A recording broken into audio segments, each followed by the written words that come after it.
Aleluia! Jesus Cristo salva, Jesus Cristo cura, Jesus Cristo batiza no Espírito Santo, Jesus Cristo em breve virá arrebatar a sua igreja. Aleluia! Estamos aguardando a bem-aventurada esperança e o aparecimento da glória do grande Deus e nosso Senhor Jesus Cristo.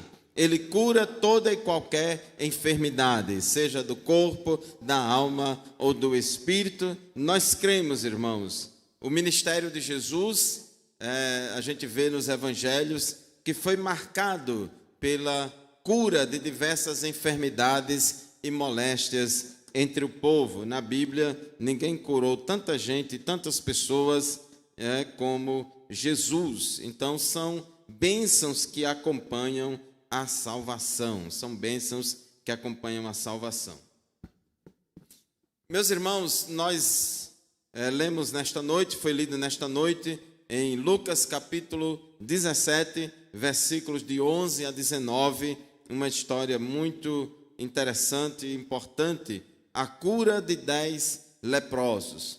Este episódio aconteceu quando Jesus fez a sua última viagem da Galileia para Jerusalém.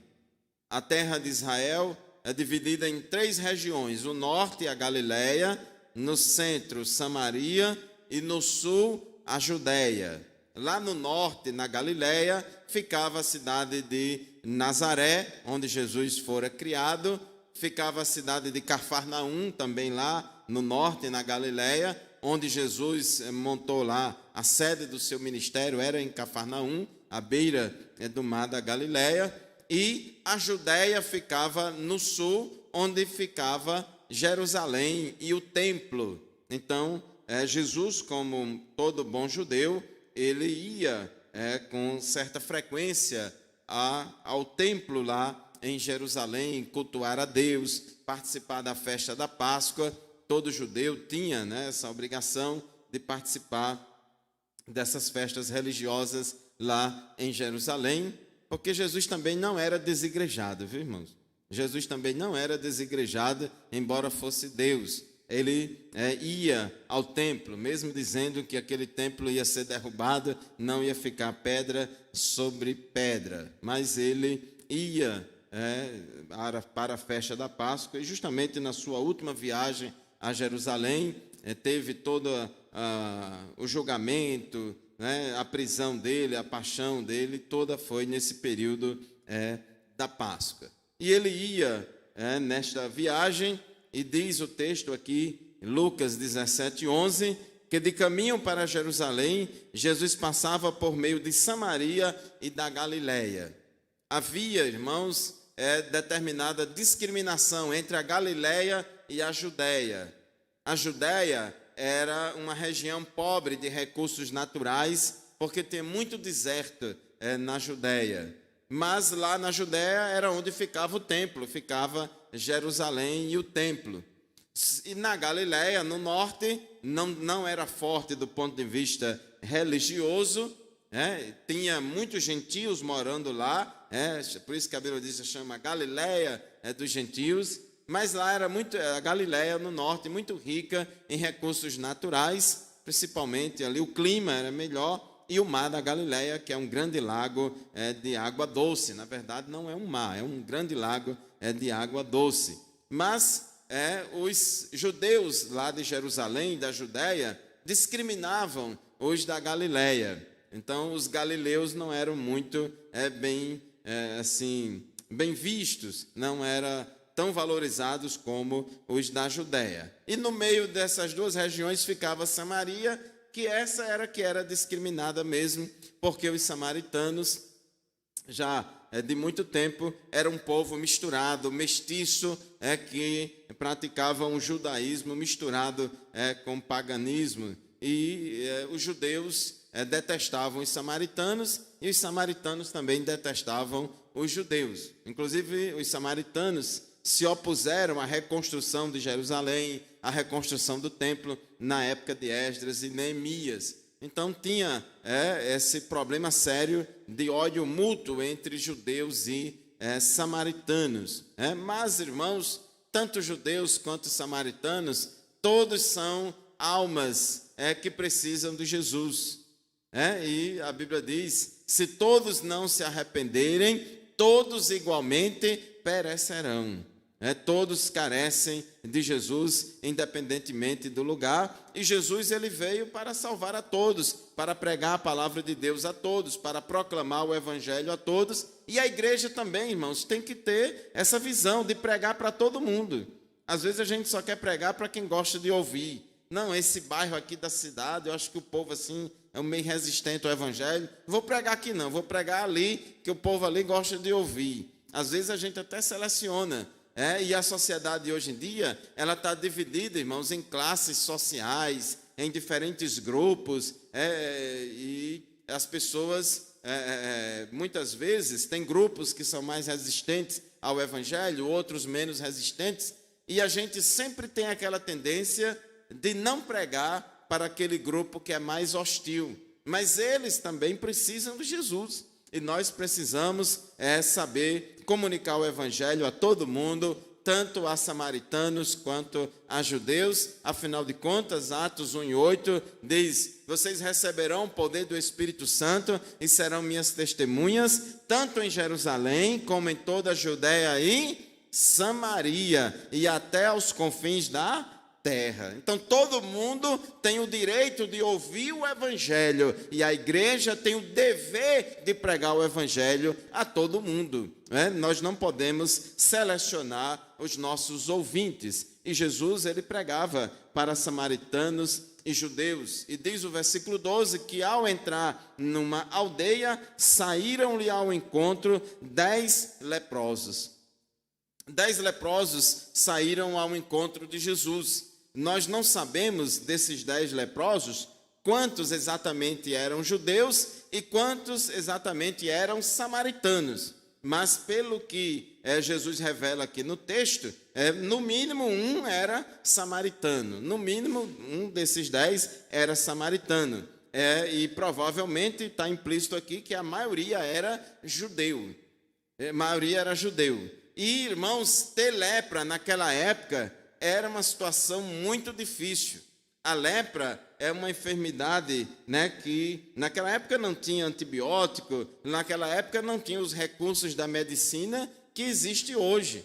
E a enfermidade de lepra causava um aspecto muito assim, vamos dizer assim, que do ponto de vista estético era muito complicado, na pele. Então a pele ficava descamando, branca, com vários sintomas assim bem esteticamente feios, como diz o ditado. E além disso era uma doença contagiosa, muito fácil de passar de uma pessoa para outra. E hoje se chama aí tecnicamente de hanseníase. Hanseníase é a lepra. Mas só que no contexto bíblico, lepra não é esse termo lepra não se refere somente à hanseníase, se refere à hanseníase e a outras doenças de pele também, Então chamava tudo de lepra, mas eram doenças contagiosas e que colocava a pessoa leprosa numa situação que precisava ficar em quarentena. Ficar isolada do convívio das demais pessoas para justamente não contaminar as outras pessoas. Então tinha essa medida preventiva. Hoje se fala muito em quarentena devido à pandemia da Covid-19, então tem essa questão do isolamento social, quarentena, fica em casa, tem que se isolar, aquela coisa toda, mas isso, irmãos, é antigo, não foi inventado agora. Na Bíblia já traz essa necessidade de pessoas leprosas e com outras doenças contagiosas de ficar separada do grupo, da população, porque senão vai passar a sua doença para os outros. E aí a responsabilidade é grande, irmãos. Nós, se tivermos contaminados ou suspeitos de uma doença contagiosa, como o Covid-19 ou outra doença, nós não temos o direito de colocar a vida das outras pessoas em risco.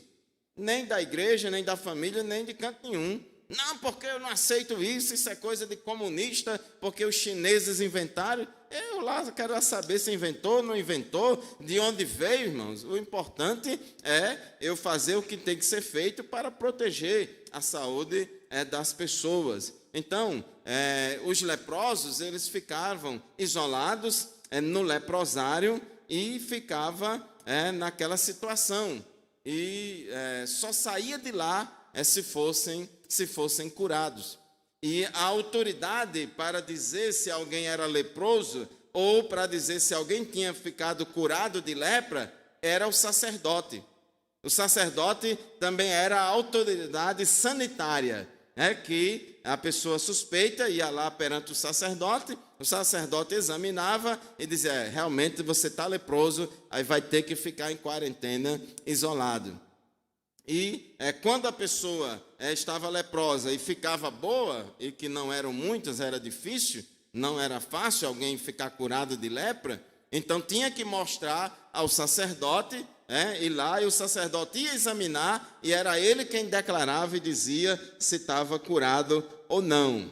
E a situação, irmãos, era tão difícil que diz Levítico capítulo 13, versículo 45 e 46, que quando a pessoa era declarada leprosa pelo sacerdote, diz assim, as roupas do leproso em quem está a praga serão rasgadas e os seus cabelos deixados sem pentear.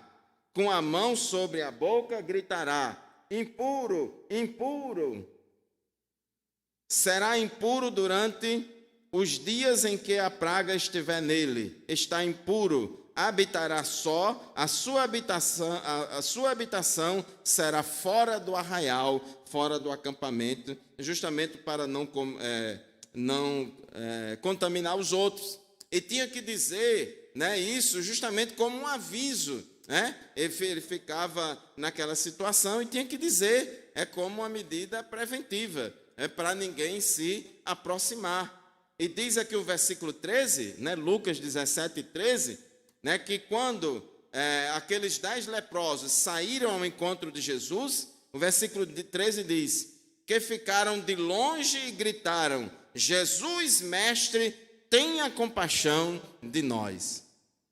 Então, eles não se aproximaram de Jesus muito, eles ficaram a certa distância, eles mantiveram a certa distância de Jesus e gritaram, ao invés de dizer impuro, impuro, eles gritaram, Jesus, mestre, tenha compaixão de nós.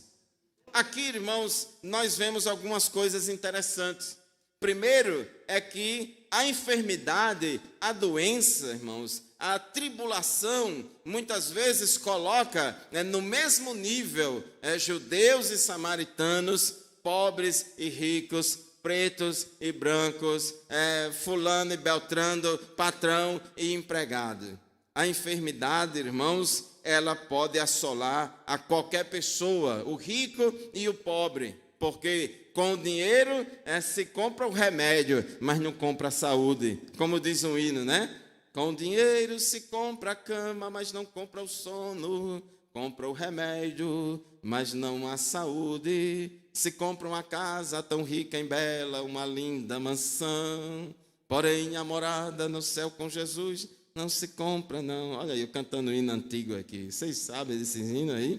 Então, com dinheiro se compra remédio, mas não compra a saúde. Nessa pandemia, irmãos, morreu muita gente rica, morreu muita gente poderosa, muita gente famosa, que tinha planos de saúde melhor do mundo, helicóptero, avião, UTI no ar, tudo no mundo de recursos humanos tinha, mas morreu. Então, às vezes, a situação de enfermidade, de tragédia, de problema de saúde, até aproxima inimigos como judeus e samaritanos, que aconteceu aqui. Eles estavam juntos ali no leprosário. No leito, irmãos, nós temos mais facilidade de nos humilhar, de aquebrantar o nosso coração. E interessante que eles reconheceram o poder de Jesus para curar. Eles reconheceram que Jesus é poderoso, que Jesus podia fazer alguma coisa por eles. Os sacerdotes lá de Jerusalém só podia declarar se estava puro ou impuro, mas Jesus, que é o sumo sacerdote, ele tinha o poder de curar, de repreender aquela enfermidade. E nós, irmãos, não podemos esquecer disso. Você pode ter plano de saúde e viva o SUS e que não sei o que mais lá, não sei o que mais lá, mas a gente sabe, irmãos, que a última palavra sempre é a de Deus. Deus, ele tem todo o poder para curar. Não vá se confiar nas coisas humanas. Confie no Senhor. Ah, mas isso aqui é tão difícil, já lutei tanto. Nós, irmãos, não podemos desistir. Nós não podemos deixar de crer no sobrenatural, que Deus é vivo e que Ele age, que Ele intervém em toda e qualquer situação. Operando o Senhor, quem impedirá? Não há nada impossível para Deus, irmãos. Temos que crer no sobrenatural. Vivemos uma geração muito materialista, muito naturalista, que não crê no poder de Deus, não crê no sobrenatural. Mas o crente, irmãos, ele precisa crer. Louvado seja o nome de Jesus.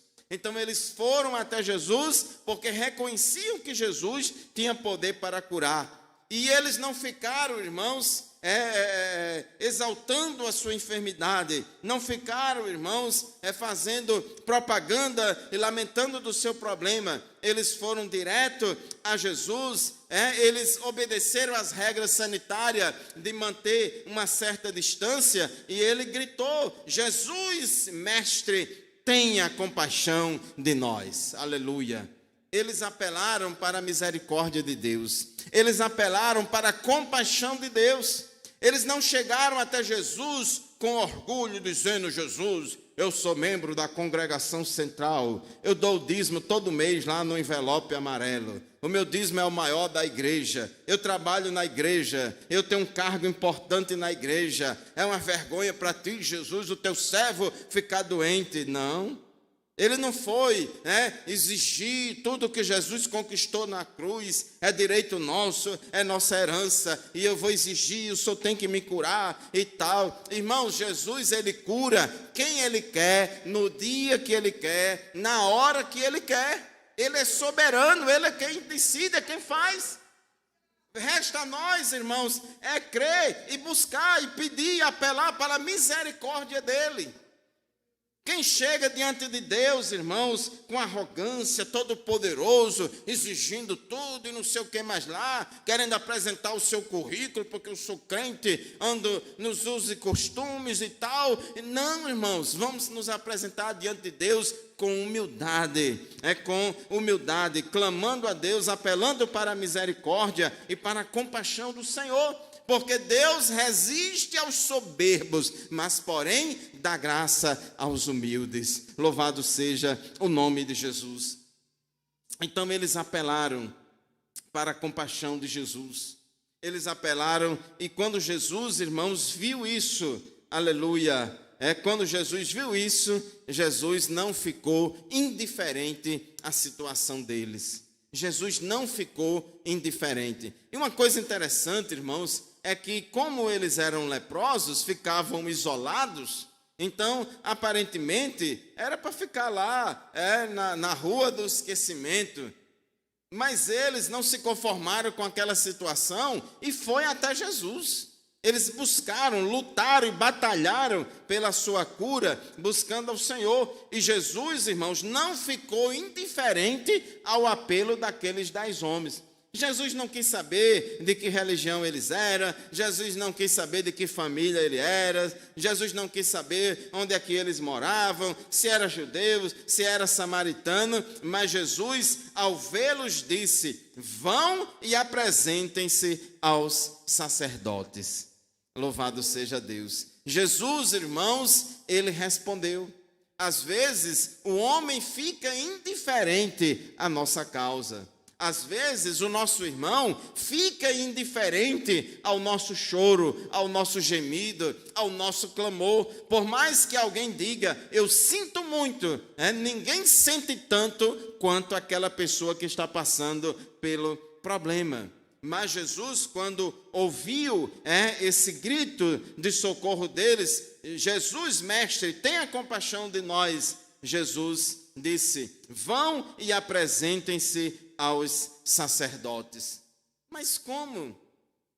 Se eu quero ser curado, se eu quero ser curado dessa lepra, como é que eu vou ao sacerdote? Eu devo ir ao sacerdote já para ele curado, para ele atestar a cura e liberar eu para o convívio social. Mas Jesus, irmãos, ele fez um teste de obediência e de fé com aqueles 10 leprosos. E mostrando que Jesus, irmãos, ele trabalha de diferentes maneiras. A gente vê aqui Jesus curando o servo do centurião sem nem ir lá na casa dele. E o centurião diz: basta dizer uma palavra que o meu criado ficará são, sarará. E assim aconteceu. Teve um cego lá que Jesus pegou, cuspiu na areia, passou no olho e tal. Então tem cura, irmãos, que é instantânea. Tem cura que demora alguns dias. Teve outro leproso que Jesus curou, está aqui no capítulo 5. E esse outro leproso, Jesus tocou nele. Mesmo sendo ali um problema de uma doença contagiosa, Jesus tocou nele. Jesus quebrou aquele protocolo naquele momento, naquela situação. Tocou nele e ele foi curado. Então, irmãos, Jesus trabalha de muitas e diferentes maneiras. Nós não devemos querer ensinar Jesus a trabalhar, dizer qual é a metodologia. Às vezes, irmão, na nossa oração, a gente fica dizendo a Jesus: Jesus faz isso, depois faz não sei o que mais lá. Não, irmãos, vamos pedir a vitória, vamos pedir a bênção, vamos pedir que o problema seja resolvido, mas a maneira que Deus vai fazer, que Deus vai trabalhar para que aquele problema seja resolvido, isso aí é com Ele. Ele sabe trabalhar. Nós não sabemos.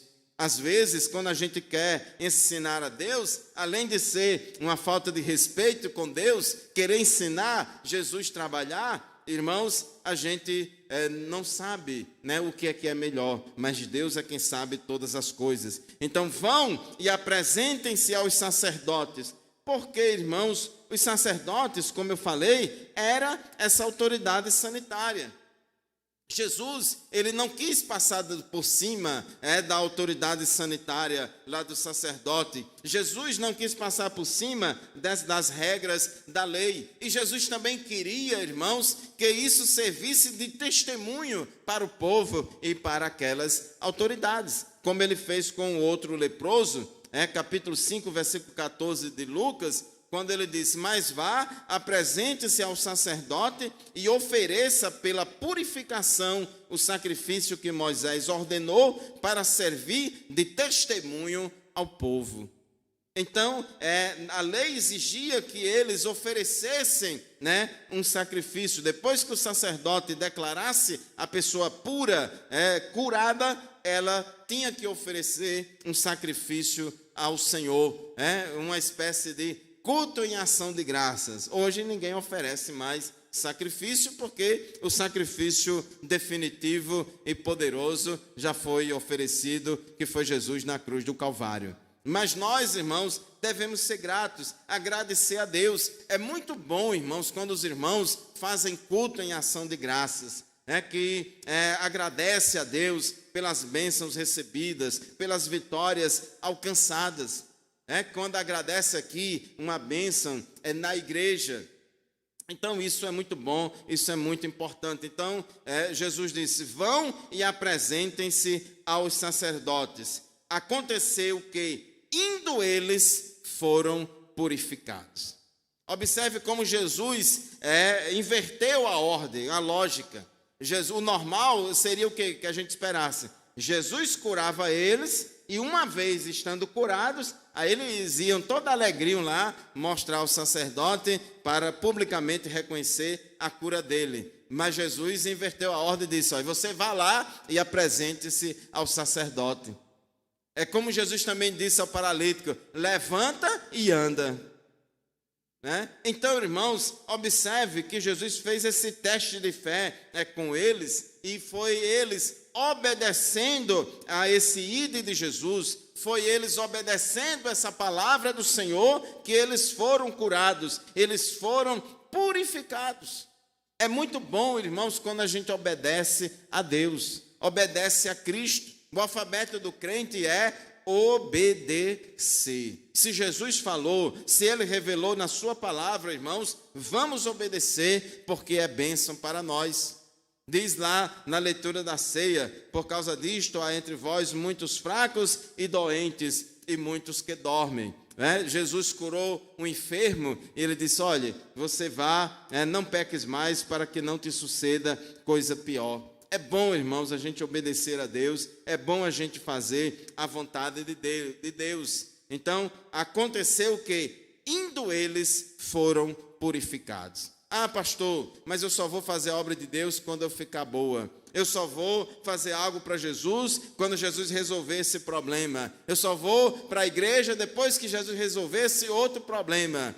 Meu irmão, se você deixar para caminhar depois que Jesus resolver seus problemas, aí o que acontece? Jesus resolve um problema, aí quando for amanhã você não vem porque vai apresentar outro problema. E assim vai ficar dando uma desculpa. Então nós devemos seguir a Cristo, seguir a nossa caminhada, servir a Deus, obedecer à vontade de Deus, porque ela é boa, ela é agradável e ela é perfeita. E assim, irmãos, Deus vai cuidando de nós.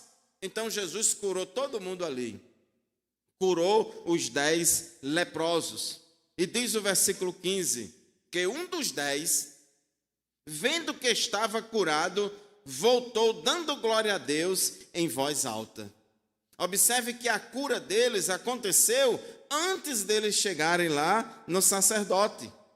Só que esse aqui que foi curado, somente o dízimo, de 10, só um, esse que foi curado, quando estava indo, percebeu que estava curado, ele foi, ao invés de ir lá no sacerdote, ele voltou logo para Jesus, para agradecer a Jesus, para dar glória a Deus.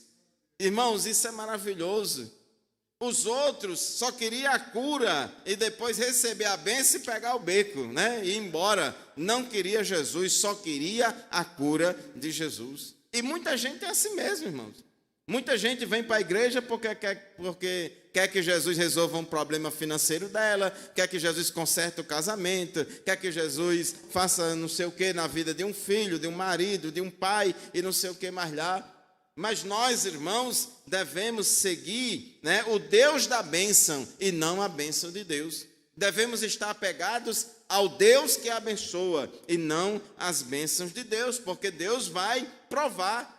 Deus, ele prova todos nós, irmãos. E quem vem para a casa do Senhor, somente com interesse de receber alguma bênção, mais cedo ou mais tarde vai cair fora.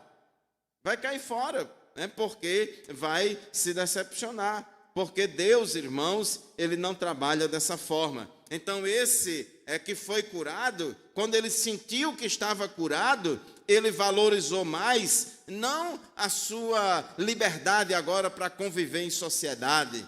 Ele não valorizou mais cantar essa vitória para o mundo, para dizer que agora ele estava liberado. Mas o que era mais importante para ele era glorificar a Deus. Era dar glória a Jesus, buscar a Cristo. Então diz, ele voltou dando glória a Deus e em voz alta. Era pentecostal esse aqui, viu? Era pentecostal, dando glória a Deus em voz alta. Tem dia, irmãos, que a gente dá uma vontade de dar um glória a Deus assim, de estrondar, os ouvidos da gente, Tinha uma irmã na igreja, na cidade onde eu morei, que ela dava uns glória a Deus bem alto e tal. E Jesus já tinha feito muito milagre na vida dessa irmã, e já tinha tirado essa irmã de uma situação muito difícil. E o irmão ficou, mas aquela irmã dá glória a Deus alto, isso não é falta de educação. Meu pastor disse, irmão, só Deus sabe, o que ela está sentindo, o que é que Jesus fez na vida dela. Irmãos, é normal, A gente sabe, irmãos, quando a gente tem pessoa que está dando glória a Deus para aparecer, para atrapalhar o culto, para chamar a atenção, a gente sabe, Mas, irmãos, Tem dia que o irmão, que a irmã, que você está tão alegre, né, por algo que Jesus fez na sua vida, está tão alegre porque Jesus está falando com você naquele dia, que você, irmão, não quer nem saber, dá glória a Deus, aleluia, em voz alta, chora na presença de Deus, quer nem saber se você está maquiado ou não está maquiado, se vai borrar o rouge, o blush da bochecha, dos olhos, a pintura, não quer nem saber disso. Você dá glória a Deus, chora na presença do Senhor, fala línguas estranhas, não quer nem saber, você só quer Jesus. Quebra todos os protocolos, e nós não devemos, irmãos, estar censurando, porque às vezes quando alguém está falando língua estranha, o outro, não sei o que, rapaz, acho que o irmão Manel hoje está assim, ele está com algum problema, viu? Desde a hora que ele chegou, que ele está falando língua estranha. Desde a hora que ele chegou, que ele está dando glória a Deus. O que está acontecendo? Meu irmão, ficar querendo especular o que está acontecendo na vida do irmão, dê glória a Deus também. Fale língua estranha também. Aproveite e glorifique o nome do Senhor. E não ficar se escandalizando porque outro está dando glória a Deus. A gente, irmãos, no culto tem que olhar mais para cima e deixar de ficar policiando os outros. Né? Como é que esse irmão fala língua estranha? Como é que isso dá glória a Deus? Não precisa disso não. Tem que ser assim. Esse controlador. Não, irmãos. Devemos deixar as pessoas à vontade. Aqui na casa do Senhor é lugar de buscar a presença de Deus.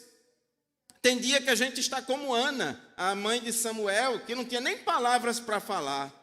Não tinha nem palavras para falar, só fazia chorar, o culto todinho só chorando, derramando a sua alma perante o Senhor. E o sacerdote diz: rapaz, essa mulher está bêbada, está cheia de vinho, está bêbada, porque esse negócio assim.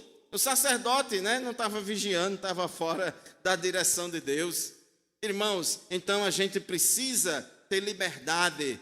A igreja pentecostal, as igrejas pentecostais, o culto pentecostal revolucionou os evangélicos, a cristandade evangélica, dando liberdade para o povo adorar a Deus em espírito e em verdade. Então aquele homem, sentindo que foi curado, ele voltou dando glória a Deus em voz alta. E essa glorificação dele, irmãos, não era para aparecer, não era para se mostrar como alguns se amostra, mas era de alegria, de gratidão. E diz o versículo 16 que ele prostrou-se com o rosto em terra aos pés de Jesus, agradecendo-lhes.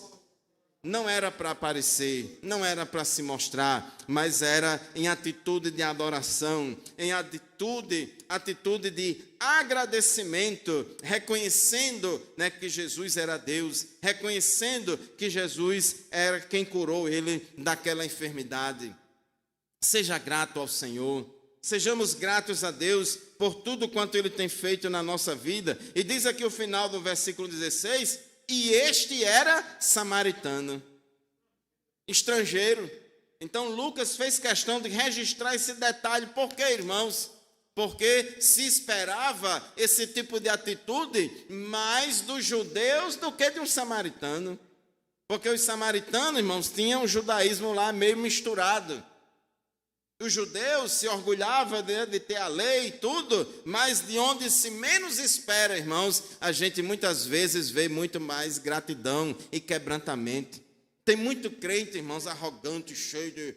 porque eu já tenho uma folha de serviço prestado a esta igreja, tenho 20 anos de ministério, eu já ganhei muitas almas para Jesus, eu sou uma pessoa respeitada no reino de Deus, e não sei o que mais lá, e perde a humildade, não desce do salto, não é agradecido, não agradece, fica reclamando, Deus já fez tanta coisa por ele, Deus já fez tanta coisa na família dele, e vive murmurando.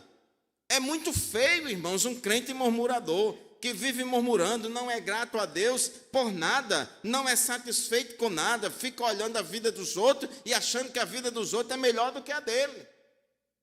Porque eu sou crente já esse tempo todinho, não fiquei rico ainda, porque eu sou crente esse tempo todinho, ainda não tenho um carro novo, porque eu sou crente esse tempo todinho, não sei o que mais lá, porque Jesus só faz isso na vida do irmão, não faz na minha. Agradeça a Deus por tudo quanto o Senhor já fez na sua vida.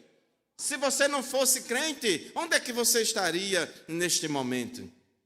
Então, irmãos, Lucas chama a atenção que esse que agradeceu era samaritano. Então, o único que voltou para agradecer foi o que menos se esperava que fizesse isso. E a gente vê no ministério de Jesus, pessoas pagãs surpreendendo Jesus com a fé.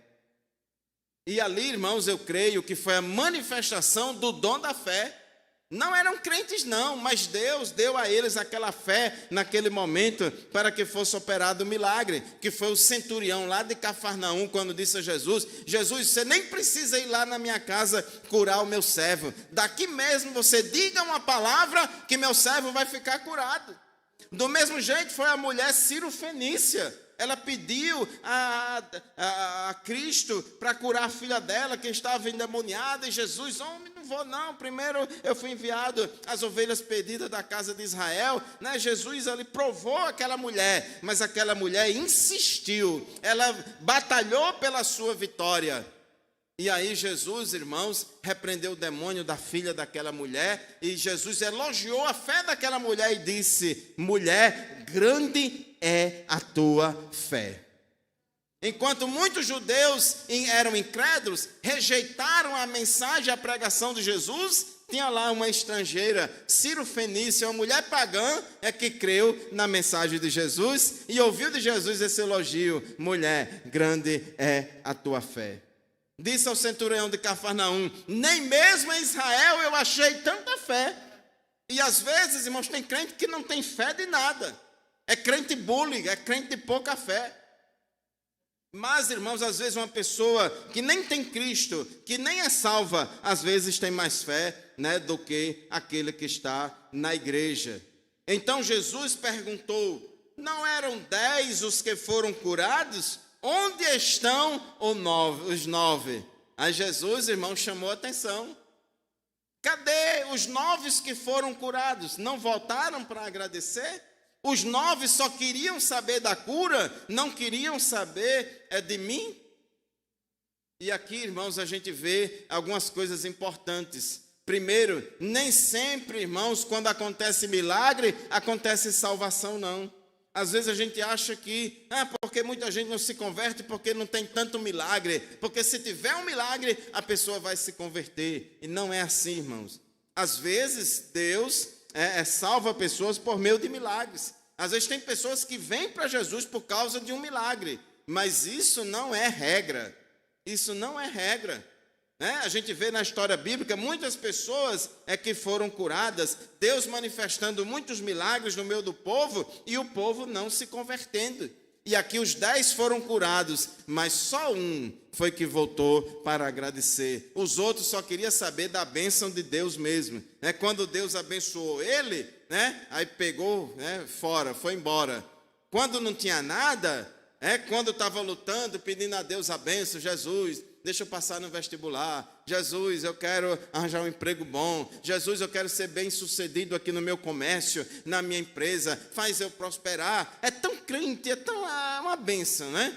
Mas depois que começa a pegar num dinheirinho, aí fica todo metido. Não vem mais para a igreja, não tem tempo, é um corre-corre muito grande, que não sei o que mais lá. Você sabe, primeira família, depois não sei o que lá, né? E aí agora fica todo metido, não quer mais saber de Jesus. Então, irmãos, uma prosperidade dessa não serve. Então, nem sempre, quando tem milagres, vai ter conversão, não. Então, Jesus, ele não gosta de ingratidão. Nem Deus gosta de ingratidão. Eu não gosto, você não gosta, ninguém gosta de ingratidão. É muito ruim, irmãos, quando a gente vê uma pessoa ingrata, uma pessoa ingrata. Então, Jesus chamou a atenção. Cadê os outros 9? Não foram os 10 que foram curados? Então, meu querido irmão, minha querida irmã, sejamos gratos a Deus, como diz o hino da harpa: graças dou por esta vida. Devemos ser gratos ao Senhor. Disse Jesus: não se achou quem voltasse para dar glória a Deus, a não ser este estrangeiro? E disse Jesus: levante-se e vá, a sua fé salvou vocês. Então aquele homem ali, por causa da fé dele, ele foi salvo não somente da enfermidade que molestava o corpo, mas também teve a sua alma salva. Ele ganhou a vida eterna. A salvação foi completa. E isso, irmãos, é fundamental, isso é maravilhoso. Que Deus ajude e abençoe a todos nós, que venhamos, irmãos, a ter mais apego ao Deus da bênção e não à bênção de Deus. Os 10 leprosos revelaram fé e obediência para serem curados, mas somente o samaritano demonstrou gratidão e fé salvífica.